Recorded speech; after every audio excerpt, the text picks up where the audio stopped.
Very warm welcome to all of you. एक बार फिर दोबारा से आप सभी लोगों का स्वागत है और अभिनंदन है। आज हम लोग एनालॉजी का एक्सरसाइज का पार्ट करने वाले हैं, एक्सरसाइज क्वेश्चंस का पार्ट करने वाले हैं, जो कि भाग 13 हम लोग रिकॉर्ड करने वाले हैं। भाग 13 को करेंगे हम लोग आज, ठीक है। तो चलिए स्टार्ट करते हैं आज के हमारे इस सेशन को। सबसे पहले अगर मैं यहाँ पर एनालॉजी की बात करूं तो सबसे पहले हम लोग यहाँ पर कुछ इंट्रोडक्शन और फिर कुछ बेसिक कॉन्सेप्ट्स देखने वाले हैं एनालॉजी से रिलेटेड, कि क्या क्या इसके बेसिक कॉन्सेप्ट्स होते हैं एनालॉजी के, ठीक है। टाइप्स ऑफ क्वेश्चन के कौन कौन से टाइप्स के हम लोगों को क्वेश्चन इसके अंदर देखने हैं, इस पर आइए बात करते हैं। सबसे पहले हम लोग यहाँ पर वर्ड एनालॉजी के क्वेश्चन देखने वाले हैं, फिर उसके बाद अल्फाबेट एनालॉजी के, उसके बाद नंबर एनालॉजी के, और उसके बाद लेटर नंबर एनालॉजी। मतलब अल्फाबेट नंबर और उसके बाद फिर लेटर और नंबर को दोनों को मिक्स करके जो एनालॉजी आएगी उसके भी क्वेश्चंस को देखने वाले हैं, ठीक है। अच्छा, अब बेसिकली यहाँ पर क्लासिफिकेशन किया गया या टाइप्स कह सकते हैं कि भाई 4 तरीके की टाइप्स की तरीके की हमने एनालॉजी को किया, ठीक है। अब 4 तरीके की एनालॉजी के अंदर वर्ड जो एनालॉजी आया उसमें वर्ड से रिलेटेड क्वेश्चंस आ रहे हैं, जो अल्फाबेट एनालॉजी है उसमें अल्फाबेट से रिलेटेड आ रहे हैं, नंबर एनालॉजी के अंदर नंबर से रिलेटेड, और लेटर नंबर के अंदर लेटर और नंबर दोनों का संयोग आता है। चलिए, तो डिस्क्लेमर, अस्वीकरण। हमारे स्लाइड डेक में उपयोग की गई छवियां केवल शैक्षिक उद्देश्यों के लिए है। हम इन छवियों के मूल रचनाकारों और मालिकों की बौद्धिक संपदा और अधिकारों का सम्मान करते हैं। यदि आप इस डेक में उपयोग की गई किसी भी छवि के मालिक हैं और कोई चिंता या समस्या है तो कृपया करके हमें sathi@iitk.ac.in पर हमसे संपर्क करें, हम छवियां हटा देंगे। चलिए, तो सबसे पहले अगर मैं यहाँ पर इंट्रोडक्शन की बात करूं और कुछ बेसिक कॉन्सेप्ट की बात करूं, तो यहाँ पर एनालॉजी कह लीजिए, सिमिलैरिटी कह लीजिए, रिजेम्बलेंस कह लीजिए, ये तीनों का मीनिंग जो होता है कुछ एक ही जैसा होता है। बेसिकली होता क्या है एनालॉजी के अंदर, कि एनालॉजी के क्वेश्चंस के अंदर जैसे मान लीजिए 4 कोई टाइप्स आपको दिए हो, ठीक है, फर्स्ट, सेकंड, थर्ड, फोर्थ, ठीक है। 4 ऐसे मैंने ब्लैंक्स आपको मान लीजिए दे दिए, ठीक है। 1 ब्लैंक, 2 ब्लैंक, 3 ब्लैंक, 4 ब्लैंक, ठीक है। अब 4 ब्लैंक्स के अंदर मैंने क्या किया, 3 ब्लैंक्स के अंदर कुछ लिख दिया और फोर्थ वाले के अंदर मैंने क्वेश्चन मार्क लगा दिया, ठीक है। तो अब यहां पर आप एक बात समझिए, फर्स्ट सेकंड थर्ड के अंदर जो भी रिलेशन बन रहा होगा या फर्स्ट का सेकंड से जो रिलेशन बन रहा होगा उसी को मुझे थर्ड से फोर्थ के लिए रिलेशन को देखना होता है, ठीक है। तो इस तरीके से एनालॉजी के क्वेश्चंस आते हैं। अब इसके अंदर ये जो फिल इन द ब्लैंक्स है इसके अंदर काफी बार अल्फाबेट्स आ जाते हैं, काफी बार नंबर रख दिए जाते हैं, काफी बार वर्ड्स रख दिए जाते हैं। इस तरीके से ये वाली सारी चीजें कर दी जाती हैं। अब यहीं पर अगर मैं आगे बात करूं तो सबसे पहले हमें तत्वों के जोड़ों के बीच में संबंध की पहचान करनी होती है और उसके बाद में अन्य जोड़े को पूरा करना होता है, ठीक है। मतलब identify the relationship between the pair elements और उसके बाद कंप्लीट द अदर पेयर करना होता है, ठीक है। चलिए, अब यहाँ पर सबसे पहले अगर मैं वर्ड एनालॉजी की बात करूं तो यहाँ पर बेसिकली मैंने आपसे बात करी थी कि भाई 4 तरीके की एनालॉजीज थी। अब 4 तरीके की एनालॉजी में सबसे पहले जैसे वर्ड एनालॉजी आ रही है तो पर्टिकुलर इस सेशन के अंदर हम लोग वर्ड एनालॉजी के क्वेश्चन ना करके हम लोग अल्फाबेट एनालॉजी के क्वेश्चंस को करने वाले हैं, ठीक है। तो वर्ड एनालॉजी के फिर भी हम लोग कुछ चीजें देख लेते हैं कि वर्ड एनालॉजी के अंदर बेसिकली और क्या क्या रहता है। टोटल ये 7 तरीके की वर्ड एनालॉजी होती है, ठीक है। इसके अंदर किस किस तरीके के रिलेशन आते हैं, जैसे सबसे पहले समानार्थी शब्द का, फिर विलोम शब्द का, देश और महाद्वीप से संबंधित, देश और राजधानी से संबंधित, राज्य और राजधानी से संबंधित, देश और मुद्रा से संबंधित, देश और संसद से संबंधित, देश और नदी से संबंधित, जानवर और उनके बच्चों से संबंधित, जानवर, चीजें और उनके रखने का स्थान, ठीक है, कौन सी जानवर है, क्या चीजें, उनको रखने का स्थान क्या है, नर और मादा, कर्मी और उपकरण, वर्कर और उसका टूल क्या है। इसके बाद उत्पाद और कच्चा माल, क्या उत्पाद है और उसका क्या कच्चा माल रहा है, क्या रॉ मटेरियल रहा है, ये चीज। इसके बाद कर्मी और कार्यस्थल, क्या कर्मी है और वो क्या क्या कार्यस्थल पे काम करेगा। मात्रा और इकाई, मतलब क्वांटिटी और यूनिट पर इसके अंदर बात होती है। इसके बाद उपकरण और माप से संबंधित, इंस्ट्रूमेंट एंड मेजरमेंट, उपकरण और क्रिया, टूल एंड एक्शन से रिलेटेड, अध्ययन एंड विषय, स्टडी एंड टॉपिक, किस टॉपिक से रिलेटेड आप अध्ययन कर रहे हैं। व्यक्ति और उसका निवास स्थान, कौन सा व्यक्ति और वो किस निवास स्थान पर रहेगा। खेल और खेलने का स्थान, games and their playing place. इसके बाद खेल और खिलाड़ी, मतलब स्पोर्ट्स एंड प्लेयर्स। खेल और खेल की शर्तें, हर एक खेल की कोई ना कोई टर्मिनोलॉजीज होती हैं, काफी बार टर्मिनोलॉजीज के अंदर पूछ ली जाती हैं। खेल, कप और ट्रॉफी, कौन सा खेल है उसके लिए कौन सी ट्रॉफी होती है। जानवर और उनकी आवाज, कौन सा जानवर है उसको क्या आवाज प्रोड्यूस करता है। इसके बाद देश और राष्ट्रीय खेल, कौन सा देश है और वो क्या राष्ट्रीय खेल खेलता है। देश और राष्ट्रीय प्रतीक, कौन सा कंट्री है और उसका क्या नेशनल एम्बलम है। ठीक है, देखिए इन संबंधों के अलावा कई अन्य प्रकार के भी संबंध जो होते हैं वो संभव होते हैं, जैसे कि खेल और कप का संबंध, पुरस्कार का संबंध, विज्ञान और प्रौद्योगिकी से संबंधित, इतिहास, राजनीति, कला और संस्कृति, भूगोल, सामाजिक तथ्य, स्मारक और प्रसिद्ध व्यक्तित्व से संबंधित। ठीक है, इन सभी से रिलेटेड कहीं ना कहीं हमसे क्वेश्चंस इसके अंदर पूछे जाते हैं। अब यहाँ पर आते हैं अल्फाबेट एनालॉजी पर। अल्फाबेट एनालॉजी का मतलब हो गया वर्णमाला सादृश्य पर। ठीक है, अब वर्णमाला सादृश्य के अंदर क्या है, अल्फाबेट एनालॉजी के अंदर क्या होता है, आइए जरा इस पर बात करते हैं। वर्ड एनालॉजी के अंदर जो हमारी अल्फाबेट एनालॉजी है, अल्फाबेट एनालॉजी के अंदर सबसे पहले तो हमें वर्णमाला क्रम में उनकी स्थिति के साथ अक्षर याद होना चाहिए कि कौन सा लेटर है और वो किस नंबर पर आता है।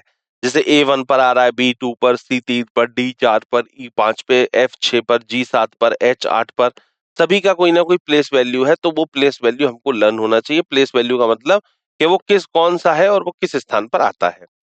इसके बाद में वर्णमाला क्रम और विपरीत अक्षर, जैसे A का अपोजिट Z है, B का अपोजिट Y है, C का अपोजिट X है, तो हर एक लेटर का कोई ना कोई अपोजिट होता है, तो अपोजिट भी हमको लर्न होना चाहिए। D का अपोजिट W है, E का अपोजिट V है, F का अपोजिट U है, G का अपोजिट T है, H का अपोजिट S है, I का अपोजिट R है, J का अपोजिट Q है, K का अपोजिट P है, L का अपोजिट O है और M का अपोजिट N है। तो अल्फाबेट से रिलेटेड जो भी क्वेश्चंस आएंगे उन सभी का इसके अंदर कहीं ना कहीं यूज आएगा। या फिर ये भी कह सकते हैं कि इन ये जो आपको दोनों जो आपको शीट दी गई हैं, दोनों जो आपको ये रोज के बारे में जो समझाया गया है, इन दोनों रोज के बारे में आपको वहां पर डेप्थ नॉलेज के बारे में कहीं ना कहीं पूछा जाएगा। तो इसलिए इसका आपको आउटलुक, इस पूरे टेबल को आप लोगों को समझ लेना है ताकि क्वेश्चंस करने में आपको इसकी हेल्प मिल सके। चलिए, इसके बाद आता है नंबर एनालॉजी में। ठीक है, तो नंबर एनालॉजी का एक आउटलुक देख लेते हैं कि किस किस तरीके के क्वेश्चंस आते हैं। नंबर एनालॉजी के अंदर संख्या चुनने पर के कौन सी संख्या चुननी है उसके आधार पर चूजिंग। इसके बाद एक समान रूप से संबंधित जोड़ी का चयन करने वाले क्वेश्चंस होते हैं। संख्याओं के समूह के सामना करने वाले क्वेश्चन होते हैं। किसी दिए गए श्रृंखला के समान संख्या के सेट चुनना होता है, उस तरीके के क्वेश्चंस इसके अंदर रहते हैं। अब यहीं पर जरा एक दो चीजें और समझ लेते हैं। आरोही क्रम में संख्याएं और अवरोही क्रम। आरोही क्रम मतलब हो गया असेंडिंग ऑर्डर और अवरोही क्रम मतलब हो गया डिसेंडिंग ऑर्डर। इसके बाद संख्या के भीतर अंकों का आरोही व्यवस्था, जैसे 436 था तो 346 कर दिया, 875 था तो 578 कर दिया, 321 था तो 123 कर दिया। ठीक है ना। और अवरोही का मतलब हो गया बड़े से छोटे की तरफ लगा दिया। असेंडिंग का मतलब छोटे से बड़े की तरफ, डिसेंडिंग मतलब बड़े से छोटे की तरफ। ठीक है, चलिए, तो अब आते हैं, अब जैसे यहाँ पर लेटर नंबर एनालॉजी है, तीसरी टाइप ये भी है आपका, चौथा टाइप। अब इसमें क्या होता है, जैसे लेटर और नंबर इसके अंदर दोनों आएंगे। अब जैसे एग्जांपल के तौर पे यहाँ पर दिया गया A1 लिखा है, B2 लिखा है, C3 लिखा है, तो नेक्स्ट में क्या होना चाहिए। अब देखिए A1 से अगर B2 बन के तैयार हुआ है तो वैसे ही C3 से क्या बनेगा ये पूछा गया है। ठीक है, मतलब ये जो 4 डॉट्स है, 4 डॉट्स के इस तरफ क्या दिया है और 4 डॉट्स के उस तरफ क्या है। ठीक है, तो A1 से B2 क्यों बना भाई, A के अंदर एक जोड़ा तो B आया, ऐसे C में एक जोड़ा तो D आया, और 1 में एक जोड़ा तो 2 आया, ऐसे 3 में एक जोड़ा तो 4 आया। ठीक है, तो इसलिए D4 हो जाता है इसके लिए करेक्ट आंसर। ये मैंने एक आपको एग्जाम्पल दिया है। ठीक है, क्या एग्जाम्पल दिया कि भाई आखिरकार लेटर और नंबर एनालॉजी अगर दोनों को हम लोग मिक्स कर रहे हैं तो फिर किस तरीके का क्वेश्चन बनना चाहिए। तो लेटर नंबर एनालॉजी के लिए ये हो गया। तो बात समझ में आ गई। लेटर एनालॉजी के अंदर सिर्फ लेटर, या अल्फाबेट एनालॉजी के अंदर सिर्फ अल्फाबेट आएंगे, नंबर एनालॉजी के अंदर सिर्फ नंबर से रिलेटेड क्वेश्चन आएंगे, और लेटर नंबर के अंदर दोनों को मिक्स करके आएंगे। और वर्ड के अंदर मैंने बताया था वर्ल्ड की जितनी भी चीजें होती हैं उनसे रिलेटेड वहां पर क्वेश्चंस को पूछ लिया जाता है। ठीक है, तो ये सारा हम लोगों ने बेसिक समझ लिया। अब हम लोग चलते हैं अपने क्वेश्चंस की तरफ। ठीक है, तो सबसे पहला क्वेश्चन आप सभी की स्क्रीन के ऊपर आया है, आइए जरा देखते हैं इस क्वेश्चन को। क्या बोला गया था, RTU से इन्होंने SUW बनाया है।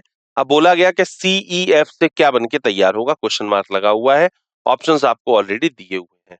एक बार देखिए क्या होना चाहिए इसके लिए सही जवाब, फिर इसके आंसर पर हम लोग बात करेंगे।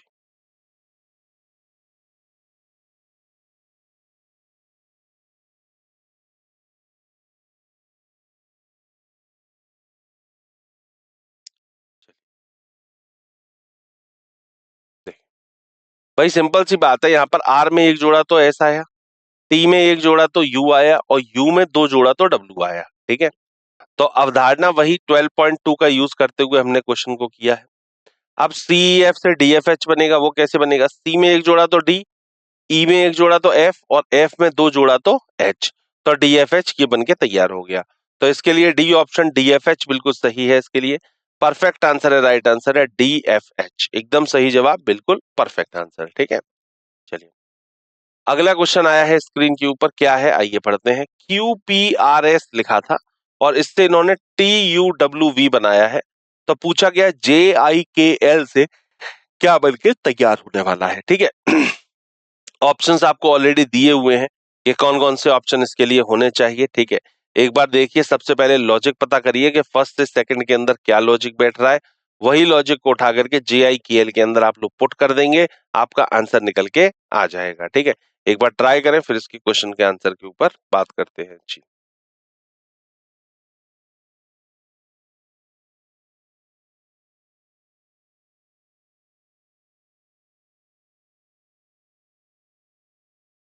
चलिए देखिए, अवधारणा वही है, 12.2 का यूज करते हुए क्वेश्चन को हमने किया है। क्यू था, क्यू के अंदर एक जोड़ा तो टी आया, मतलब क्यू से हमने क्या किया, क्यू से या तो तीन जोड़ करके टी कर लीजिए, या दूसरा तरीका ये है कि क्यू के अंदर पांच जोड़ करके वी यहाँ पर ले आइए। ठीक है, इसके बाद में पी के अंदर मैंने सात जोड़ा तो डब्ल्यू आ गया, फिर आर में मैंने तीन जोड़ा तो यू आ गया, एस में एक जोड़ा तो टी आ गया, तो इस तरीके से ये टी यू डब्ल्यू वी बन के तैयार हो गया, एक तीन सात पांच एडिशन होता हुआ जा रहा है। अब जो यहाँ पर हुआ है वही सेम काम हमको यहाँ पर करना है जे का, जे आई के एल के साथ में। क्या जे के अंदर पांच जोड़ा ओ आया, फिर आई के अंदर सात जोड़ा पी आया, के अंदर तीन जोड़ा एन आया और एल के अंदर एक जोड़ा तो एम आया, तो M N O P, M N P O बनेगा इसके लिए। ठीक है, सही जवाब एम एन पी ओ, जो कि आपको सी ऑप्शन के ऊपर दिया हुआ है। सी ऑप्शन इसके लिए बिल्कुल सही है, परफेक्ट आंसर है, राइट आंसर है सी ऑप्शन, एकदम सही जवाब, बिल्कुल परफेक्ट आंसर। ठीक है, चलिए अगला क्वेश्चन आया है, नेक्स्ट क्वेश्चन है स्क्रीन के ऊपर, देखिए क्या बोल रहा है। बोला गया था क्लोज, एक वर्ड दिया गया क्लोज और उससे बनाया गया D N R W J. ठीक है, और फिर ओपन के लिए पूछा गया, क्लोज का कोड आपको दे रखा है ऑलरेडी, ओपन का कोड आपसे पूछ रहे हैं। ठीक है, तो एक बार जरा ट्राई करें कि क्या होना चाहिए इसके लिए सही जवाब। भाई सबसे पहले तो लॉजिक पता करना है कि इसके पीछे आखिरकार लॉजिक क्या है, इसके पीछे आखिरकार क्या लॉजिक चल रहा है, क्या फंडा है। ठीक है, तो जो लॉजिक जब हम लोगों को समझ में आ जाता है, उसके पीछे की कहानी समझ में आती है, तो उसको हम उठा करके थ्री के अंदर अप्लाई कर देते हैं, तो फोर्थ आंसर अपने आप हम लोगों को मिल जाएगा। तो पहला काम यही है कि लॉजिक पता करना है कि आखिरकार फर्स्ट से सेकंड किस लॉजिक के साथ में मूवमेंट कराया जा रहा है लेटर्स के बीच में। ठीक है, एक बार ट्राई करें, फिर इसके सॉल्यूशन पर बात करें जी।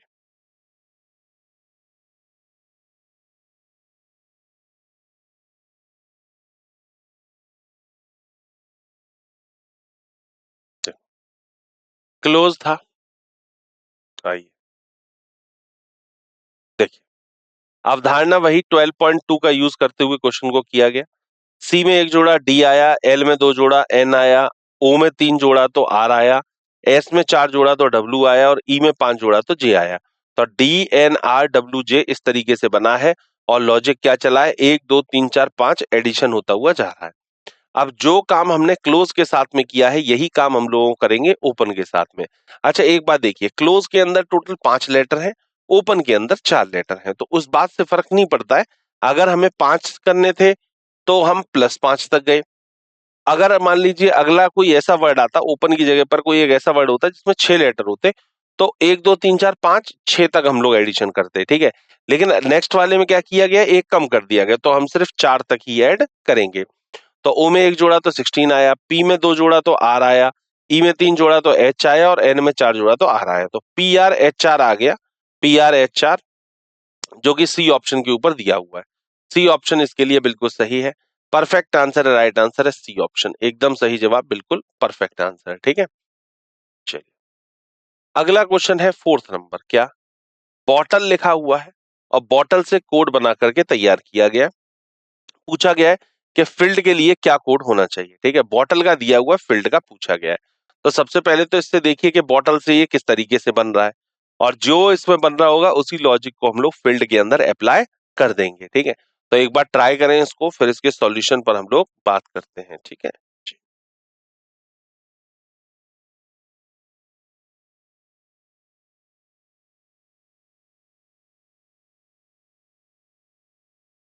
चलिए देखें।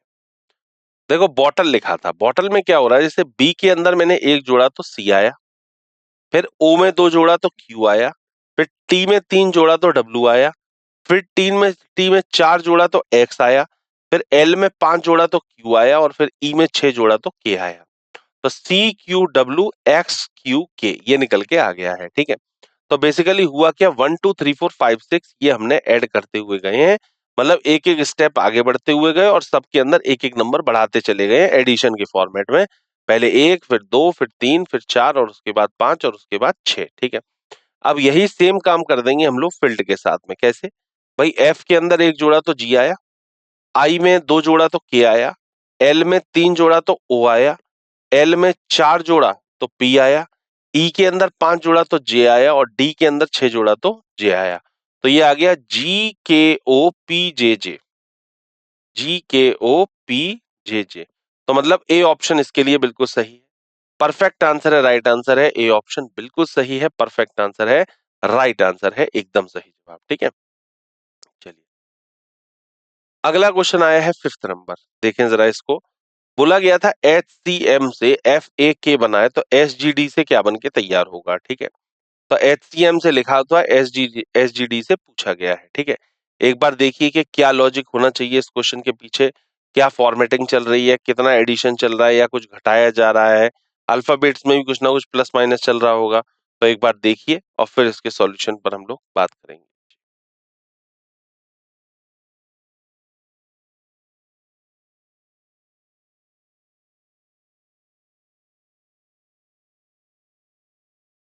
चलिए देखिए, देखो HCM लिखा था, H में से अगर मैं दो माइनस कर रहा हूं तो F आया, सी में से दो गया तो ए आया, और एम में से दो गया तो के आ गया। तो FAK आ गया, सभी में से दो दो माइनस करके FAK। ठीक है, अब यहां पर भी यही होगा, एस में से दो गया तो क्यू आया, जी में से दो गया तो ई आया, और डी में से दो गया तो बी आ गया। तो QEB ये निकल के आएगा, और QEB का मतलब हो गया ए ऑप्शन। ए ऑप्शन इसके लिए बिल्कुल सही है, परफेक्ट आंसर है, राइट आंसर है, ए ऑप्शन एकदम सही जवाब। दो दो माइनस करके निकाल दिया गया। अप्रोच वही लगाई गई है, 12.2 अप्रोच लगाते हुए हमने क्वेश्चन को किया है, और सही आंसर QEB निकल के आ गया है। ठीक है, चलिए अगला क्वेश्चन है सिक्स नंबर। क्या, इंजन का लिखा हुआ था CLEGLC, तो पूछा गया है नेक्स्ट लगा करके KMR MP के लिए क्या कोड होना चाहिए। ठीक है, देखिए अब की बार थर्ड दे करके फोर्थ नहीं पूछा है, अब की बार उन्होंने क्या किया, फर्स्ट दिया, सेकंड दिया और फोर्थ दिया, थर्ड पर इन्होंने क्वेश्चन मार्क लगा दिया। इसका मतलब ये है कि आपको फोर्थ से थर्ड को तैयार करना होगा, मतलब पहले ये देखना है कि सेकंड से फर्स्ट कैसे बना है, उसी तरीके से फोर्थ से हम लोग थर्ड वाला बना करके तैयार करेंगे। ठीक है, तो इंजन का दिया हुआ है, और फिर देखिएगा किसका KMR MP बन रहा है, मीटर का है, रोटर का है, मोटर का है, या गियर का है। ठीक है, चलिए एक बार देखें फिर इसके आंसर पर बात करते हैं।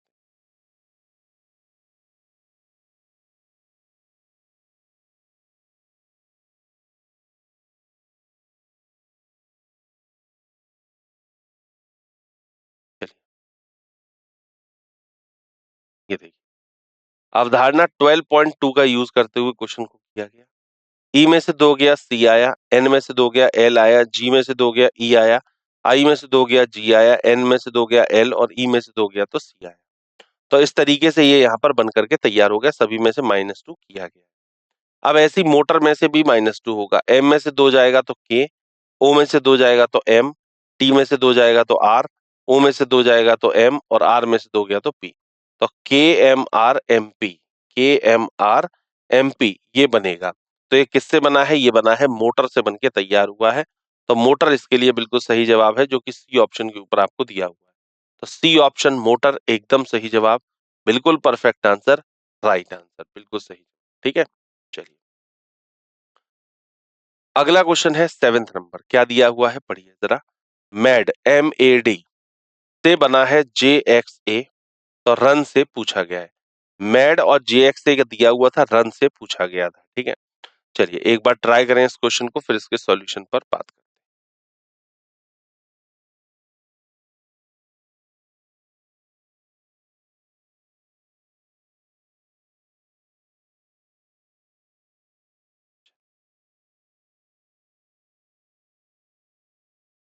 देखिए क्या होना चाहिए इसके लिए सही जवाब। देखिए भाई देखो, मैड दिया था तो मैड के लिए हुआ क्या, मैड से JXA बना है कैसे।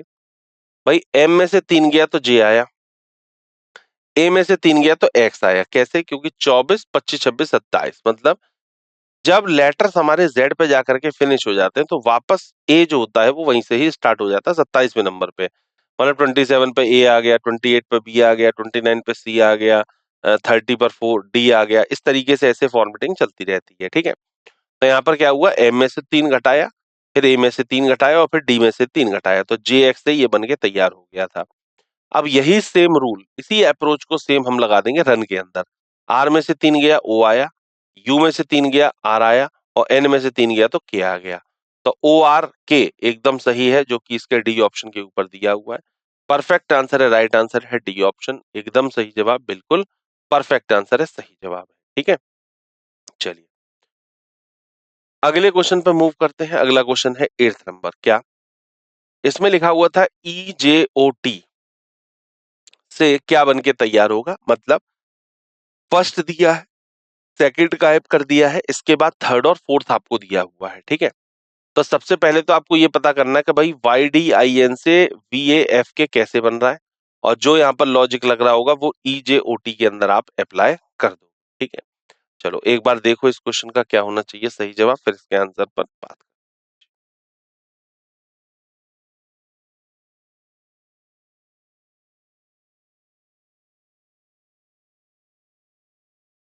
चलिए देखो, अवधारणा वही है, 12.2 यूज करते हुए हमने क्वेश्चन को किया। Y था, Y में से 3 गया V आया, D में से 3 गया A आया, I में से 3 गया F आया और N में से 3 गया तो K आ गया। तो VAFK इस तरीके से बनाया गया है। अब ऐसे ही EJOT का पूछा गया। E में से 3 गया B आया, J में से 3 गया B आया, O में से 3 गया L आया और T में से 3 गया तो Q आ गया। तो BGLQ एकदम इसके लिए सही है। BGLQ जो कि बी ऑप्शन पे दिया हुआ है, परफेक्ट आंसर है, राइट आंसर है BGLQ, एकदम सही जवाब, बिल्कुल परफेक्ट आंसर बी ऑप्शन, एकदम सही, ठीक है। चलिए आगे बढ़ते हैं। अगला क्वेश्चन है 9th नंबर, क्या बोला गया पढ़िए जरा एक बार। बोला गया था फिल्म, FILM फिल्म लिखा था और इसको इन्होंने बनाया ADGH। तो पूछा गया मिल्क के लिए क्या कोड होना चाहिए, ठीक है। चलिए ऑप्शंस आपको ऑलरेडी दिए हुए हैं, एक बार देखिए क्या होना चाहिए इसके पीछे लॉजिक, फिर इसके आंसर के ऊपर बात करते हैं, ठीक है।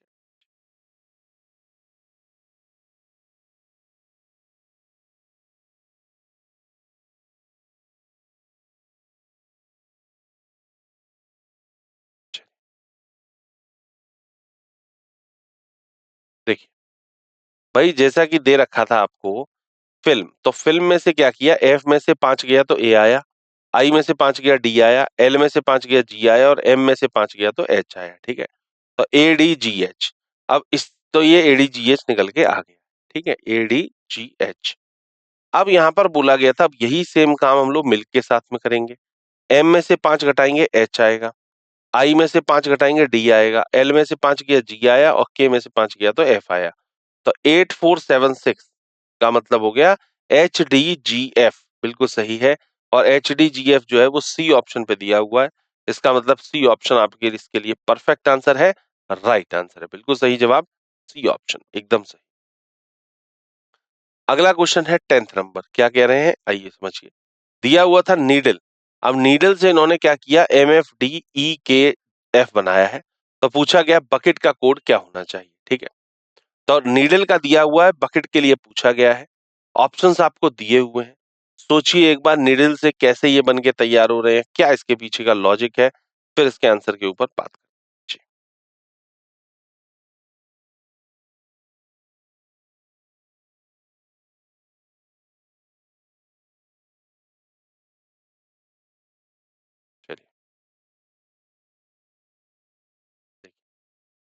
n में से 2 गया, n में से 1 गया तो m आया, फिर e में +1 किया तो f आया, फिर e में से 1 माइनस किया तो d आया, फिर d में से +1 किया तो e आ गया, फिर l में से 1 गया तो k आया और फिर e के अंदर 1 जोड़ा तो f आया।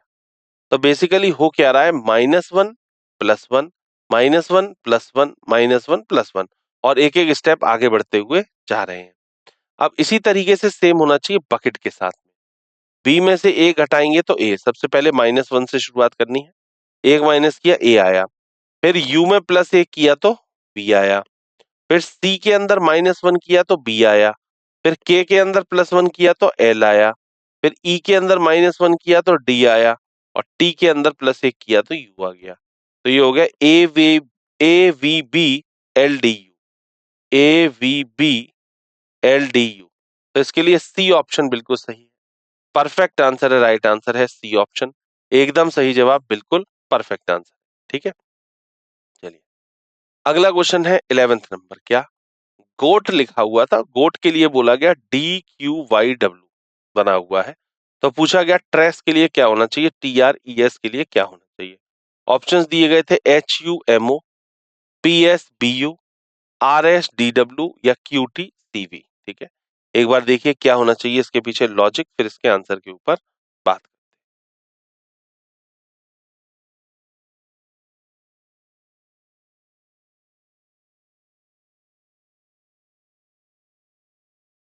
चलिए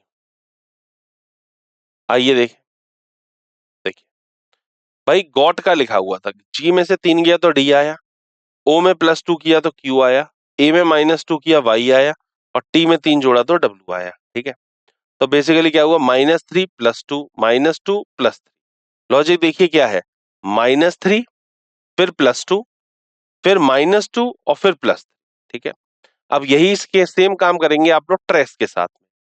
टी में से 3 गया तो क्यू, आर में 2 जोड़ा तो टी, ई में से 2 गया तो सी और एस में 3 जोड़ा तो वी। तो क्यू टी सी वी ये इसके लिए बिल्कुल सही है, जो कि डी ऑप्शन के ऊपर आपको दिया हुआ है। इसका मतलब डी ऑप्शन इसके लिए बिल्कुल सही है, परफेक्ट आंसर है, राइट आंसर है डी ऑप्शन, एकदम सही जवाब, बिल्कुल परफेक्ट आंसर। ठीक है, चलिए अगला क्वेश्चन है 12th नंबर। समझिए इस क्वेश्चन को, फिर बात करते हैं। बोला गया था RMSK से बनाया गया SLUI, तो पूछा गया KMFZ से क्या बन के तैयार होगा। ऑप्शंस आपको ABCD ऑलरेडी दिए हुए हैं, लेकिन इस बात का ध्यान रखिएगा जो ऑप्शन दिए गए वो नीचे एज इट इज ना दे करके ऑप्शंस को इन्होंने क्या किया है कि नंबरिंग वाइज अलग अलग डिवाइड कर दिया है। जो भी अब जैसे मान लीजिए डी ऑप्शन सही है आपका, फॉर एन एग्जाम्पल इस क्वेश्चन का आंसर डी ऑप्शन है, तो आप तो सोचेंगे लास्ट में हमें डी पर टिक करना है, लेकिन नहीं, आपको नीचे ये चेक करना पड़ेगा कि डी आखिरकार दिया कहां पर है। अब डी जो है वो आपके सी पर दिया हुआ, इसका मतलब सी ऑप्शन इसके लिए सही जवाब होगा। ऊपर वाले को इस क्वेश्चन का मान लीजिए आंसर बी सही है, अब बी तो चलिए बी पर ही दिया हुआ है, मान लेते हैं ए ऑप्शन सही है, अब ए ऑप्शन सोचेंगे आप ए इसके लिए सही होगा, लेकिन ए नहीं है, ए जो है वो दिया कहां पर है, दिया है लास्ट में जाकर के डी पर, तो इसलिए डी ऑप्शन को करेक्ट करना पड़ेगा। इस तरीके से इस अप्रोच के साथ में ये क्वेश्चन होगा, एक बार ट्राई करें फिर इसके सॉल्यूशन पर बात करते हैं।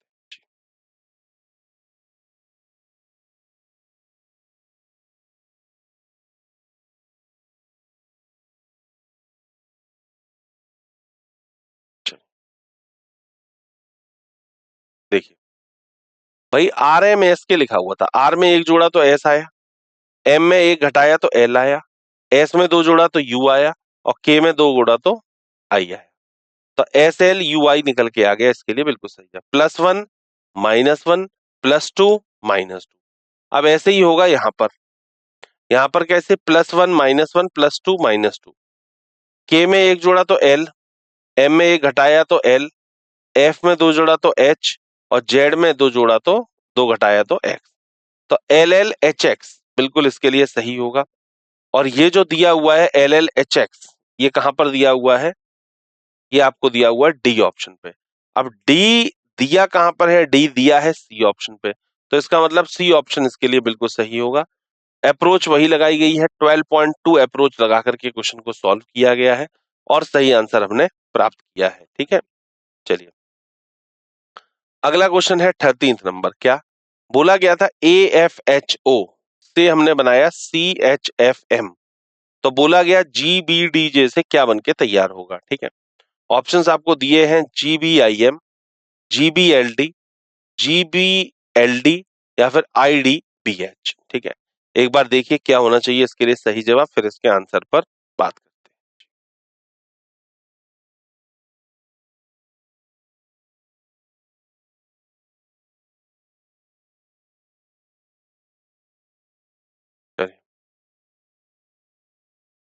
देखिए भाई, ये दिया हुआ था ए के अंदर दो जोड़ा तो सी आया, एफ में दो जोड़ा तो एच आया, एच में से दो घटाया तो एफ आया, और ओ में से दो घटाया तो एम आया।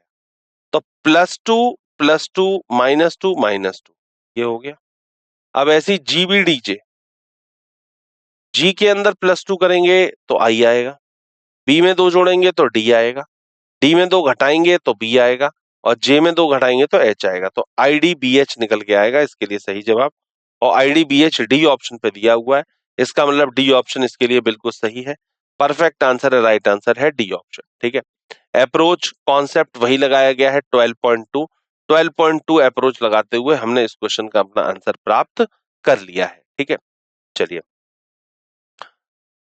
अगले क्वेश्चन पर आ रहे हैं। 14th नंबर पे क्या लिखा था आइए देखें। AZBY लिखा था और इससे उन्होंने बनाया CXDW। अब बोला गया EVFU लिखा है, तो नेक्स्ट क्या होना चाहिए।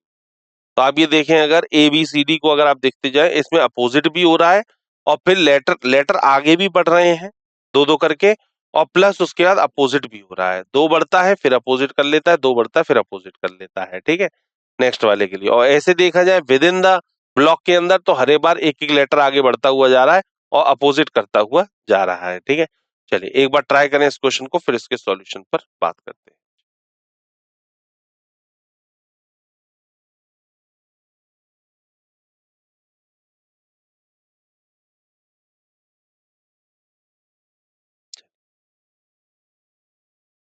देखिए भाई, AZBY था, ए में प्लस टू किया तो सी आया, जेड में माइनस टू किया एक्स आया, बी में प्लस टू किया डी आया, और वाई में माइनस टू किया तो डब्ल्यू आया। तो ऐसे CXDW आया। अब ऐसे ही यहां पर होगा, ई में से प्लस टू किया तो जी आया, बी में माइनस टू किया तो टी आया, एफ में प्लस टू किया तो एच आया, और यू में माइनस टू किया तो एस आया। तो GTHS ये इसके लिए बिल्कुल सही होगा। GTHS का मतलब हो गया सी ऑप्शन। बिल्कुल सही जवाब है सी ऑप्शन, परफेक्ट आंसर है, राइट आंसर है। अप्रोच वही लगाई गई है 12.2, और उसके लिए सी ऑप्शन को सही करार दिया गया है। एक बार लॉजिक फिर से देख लीजिए, प्लस टू हुआ है, फिर माइनस टू हुआ है, फिर प्लस टू हुआ है, फिर माइनस टू हुआ है, plus two minus two plus two minus two, इस तरीके से सीक्वेंस में ये चलता हुआ जा रहा है। ठीक है, यही लॉजिक यहाँ पर लगाया गया, उसी सेम लॉजिक को हमने यहाँ पर भी फिट कर दिया है। ठीक है, और आंसर जो हमको मिल गया वो क्या मिल गया, GTHS मिल गया अपना बिल्कुल सही जवाब, परफेक्ट आंसर, राइट आंसर। ठीक है, अच्छा इस तरीके के क्वेश्चंस के लिए मैंने हमेशा आपको बताया है, क्वेश्चंस को करने के लिए कि भाई किस तरीके से या किस अप्रोच के साथ में क्वेश्चन जल्दी हो जाए, तो उसके लिए आपको लेटर्स के प्लेस वैल्यू बहुत अच्छे से याद होनी चाहिए। एक प्लेस वैल्यू और ऑपोजिट, वो जो दो टेबल्स मैंने आपको बताई हैं, आप भी क्विकली बहुत जल्दी आंसर कर सकते हैं, आप भी बहुत जल्दी क्विकली आंसर भी कर पाएंगे और क्वेश्चंस को सॉल्व भी कर पाएंगे। लेकिन तरीका वही है, जो तरीका मैंने आपको बताया वो ये है कि भाई आपको वो टेबल सबसे पहले लर्न होनी चाहिए। अब अगर मान लीजिए क्वेश्चन के अंदर आ गया कि भाई डी का अपोजिट क्या है, तो आपको तुरंत पता होना चाहिए कि भाई डी का अपोजिट डब्ल्यू होता है। ठीक है, तो अपोजिट आ जाए या कुछ भी आए तो वो तुरंत, अब देखिए यहाँ पर एक बात देखिए कितनी अच्छी लग रही है। ए का अपोजिट जेड है, बी का अपोजिट वाई है, सी का अपोजिट एक्स है, डी का अपोजिट डब्ल्यू, ई का अपोजिट वी है, एफ का अपोजिट यू है, जी का अपोजिट टी है, और एच का अपोजिट एस। इस तरीके से अपोजिट्स के साथ में यहाँ पर इन चीजों के संग क्वेश्चंस को सॉल्व किया गया है। ठीक है, तो इसलिए ये दोनों जो टेबल्स आपको स्टार्टिंग में बताई गई थी, वो दोनों ही टेबल्स आप लोगों को लर्न कर लेनी। ठीक है, चलिए मुलाकात होती है हमारी आपसे आगे के सेशंस में, तब तक के लिए थैंक यू सो मच।